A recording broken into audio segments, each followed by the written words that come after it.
There's a rock opera at the moment called Jesus Christ the Superstar.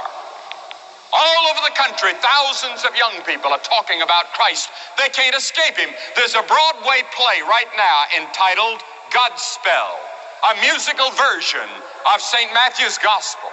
There's a new movie right now called Brother John, in which Sidney Poitier plays Jesus Christ in the form of an Alabama black man. The front cover of Life magazine a few weeks ago ran Jesus Christ Superstar. It's interesting to me that in 1971, the plays, the books, the operas, the movies about Jesus, our generation cannot escape Jesus. And when Good News for Modern Man came out, a new translation of the New Testament by the American Bible Society, they sold 25 million copies.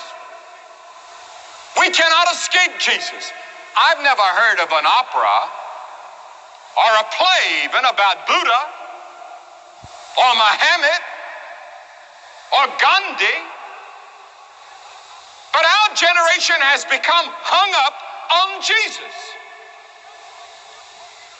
Young people are talking about Jesus.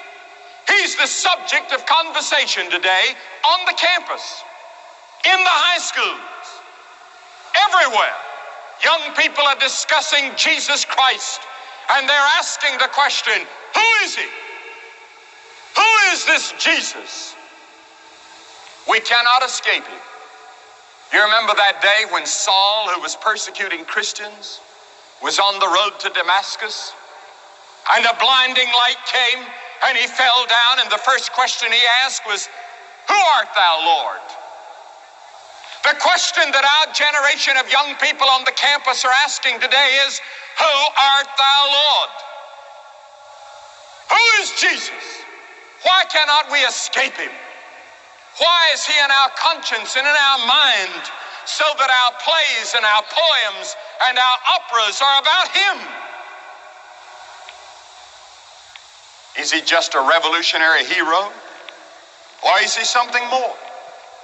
He only lived 33 years. He never traveled more than 100 miles. He never had any formal education. And yet 2,000 years later, an entire generation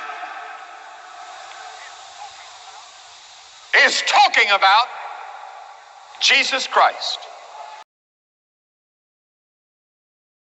That's the question. Jesus Christ, who are you? Who is Jesus?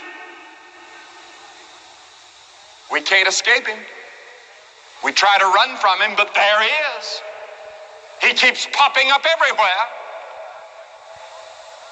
Our greatest philosophers write about him. Our greatest historians write about him.